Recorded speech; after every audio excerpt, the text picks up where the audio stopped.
नमस्कार मैत्रिणींनो, प्रियांशी चॅनलमध्ये आपलं सगळ्यांचं खूप खूप स्वागत आहे।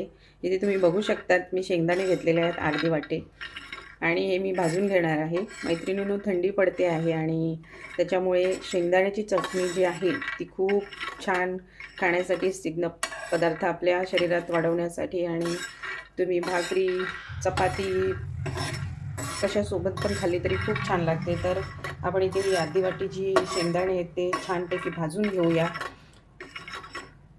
आणि हे थंडीमध्ये खाल्ल्याने खरंच आपली ऊर्जा वाढते। त्याच्यामुळे मी नेहमीच करत असते आणि माझी अगदी मुलगा आणि मुलगी 2 वर्षाची आहे, तीसुद्धा त्याला एकदम चवीने खाते। तर आपण मस्त इथे एक थोडं मीडियम लोवरती थोडेफार शेंगदाणे भाजून घ्यायचे आहेत।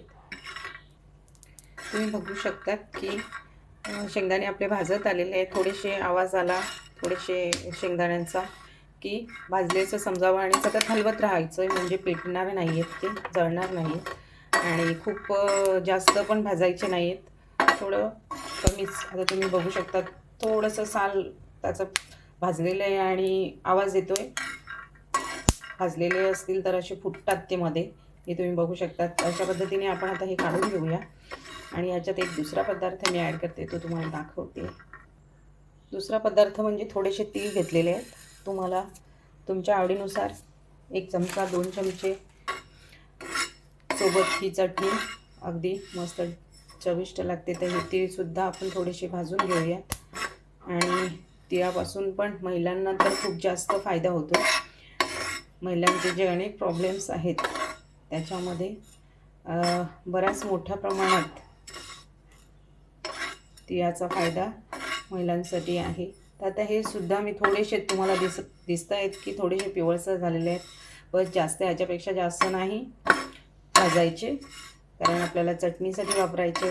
जास्त भाजले तर ते करप। तर आपले हे जे मिश्रण आहे तीळ आणि शेंगदाणे हे थंड झालेलं आहे।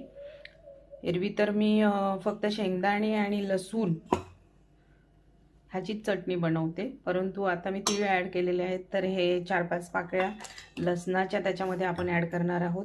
त्याच्यानंतर लाल मसाला जो आहे तो, माझी मुलगी छोटी आहे आणि ती सुद्धा खाते, त्याच्यामुळे मी जो लाल मसाला आहे तो थोडा कमी टाकते आहे।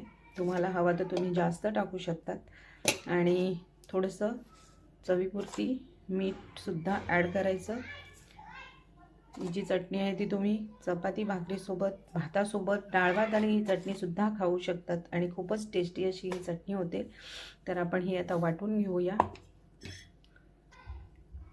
तर तुम्ही बघू शकतात सुरेख असा रंग चटणीला आलेला आहे आणि तुम्ही बघू शकाल की एकदम अशी दाणेदार, खायलासुद्धा खूप चविष्ट असते आणि भाकरीसोबत तर खूपच छान लागते। माझा मुलगा टिफिनलासुद्धा ही चटणी घेऊन जातो।